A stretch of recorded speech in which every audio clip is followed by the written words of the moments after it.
up for Alistair Cooper, everybody on the mirror.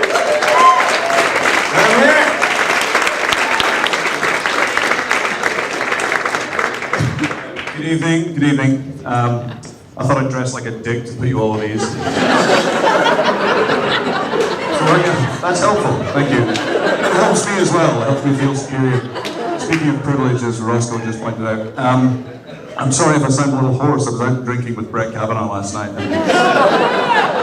Boy, can he put them away. And by them, I mean immigrants and minorities. As a judge. Not the good immigrants like me, though. I mean, I sail a little too close to the wind sometimes, like many of us. But I'm protected under this administration, which is nice. That sailing metaphor, by the way, was ad-libbed, and it feels appropriate here when discussing white privilege. No, so I am an immigrant. I am from Scotland, so I sound strange.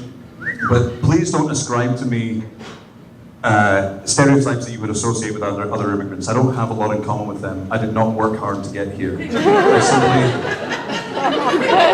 No, I recommend this to anybody. I married into your racial caste system, and I was delighted to discover I'm on top. It's a result. No, I'm very conscious of this though, and I was actually waiting for the right time to get into comedy. I've been delaying this a long time, and I did this because it feels like society at this juncture is finally ready to embrace and accept the plight of white men. So this is hence the sympathetic crowd. Do you know how fucking funny I have to be now? It's undue pressure. So, no, but I try and check my privilege by being on the right side of history. Give you an example. So I believe in vigilante justice. So when I see a wrong, I try to right it, okay? So bear with me. So last week, I flew to Los Angeles and I raped Harvey Weinstein. Thank you. Now, usually in a rape situation, there is a clear victim. But I'm not sure who that was because I definitely found it less pleasant than he did. I'm kidding, he was a great lay actually. He, very considerate lover, contrary to what the media says. No, actually, the balls on this guy, I couldn't believe it. The arrogance. No, I don't mean literally, fucking perverts. No, just the gumption, his arrogance knows no limits. I mean, the next morning he woke up sobbing like many victims, and he actually tried to join the Me Too movement. This fucking guy. Anyway, speaking of Alyssa Milano on social media, I really... people get the reference, it's a hip crowd. I don't usually play hip crowds, as you can tell.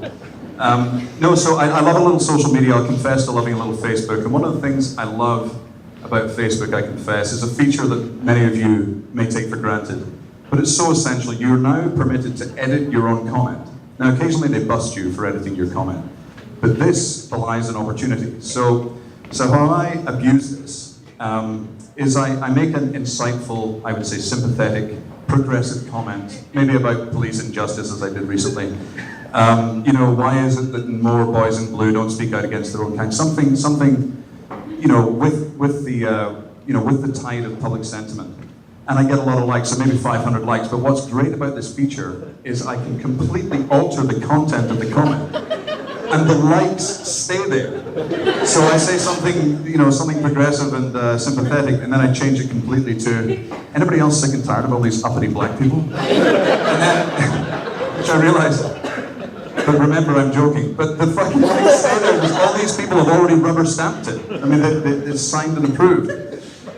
So I have, I'm married, as you can tell by my tone, I assume, and general lack of enthusiasm. And we have offspring now. But one of whom was conceived consensually, by the way, before you judge me. I know I've given you plenty of evidence I'm a terrible... No, the second one, my wife wouldn't take no for an answer. But despite being a rapist, I actually have enormous respect for my wife. She has don't judge her, please. How would you resist this shit? So she, we developed this thing. So after we had our first child, we realized that, you know, there's certain territoriality that goes along with a woman's body, lines of demarcation post-birth, right? So you've got to get very creative sexually. So my son made it very clear that he owned this area of my wife's body, right? I know what you're thinking. We're thinking the same thing, I can tell.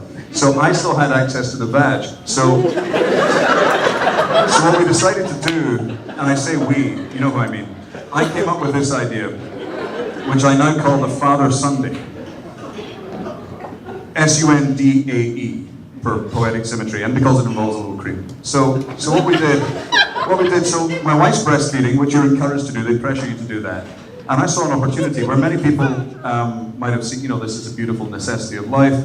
I saw an opportunity, so my wife's breastfeeding, and I thought, well, something can be accomplished here. So I decided to go down on her while she was breastfeeding. Now listen, I'm feeling a little judgment, and again, it's very strange. I thought this was a progressive crowd. Right, so here's the rationale. So pediatricians, this is science, indisputable. You can pull back all you like, but pediatricians insist that you bond with your children immediately.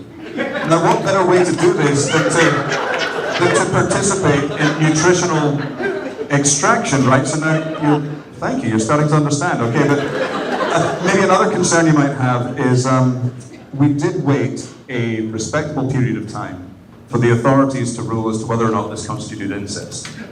And it turns out it does, right? So we stopped, and so we switched, but I started milking my wife because my son is a little too aggressive with the nipple, right? He has no fucking idea what he's doing. I, as you would assume, am something of an authority. I can tenderly extract nutrition in a way that is borderline erotic. So why not? But the real reason we stopped doing it actually is I got a little tired of snowballing my son at 3 in the morning, feeding him like a mama bird. That visual will be with you as you fall asleep tonight.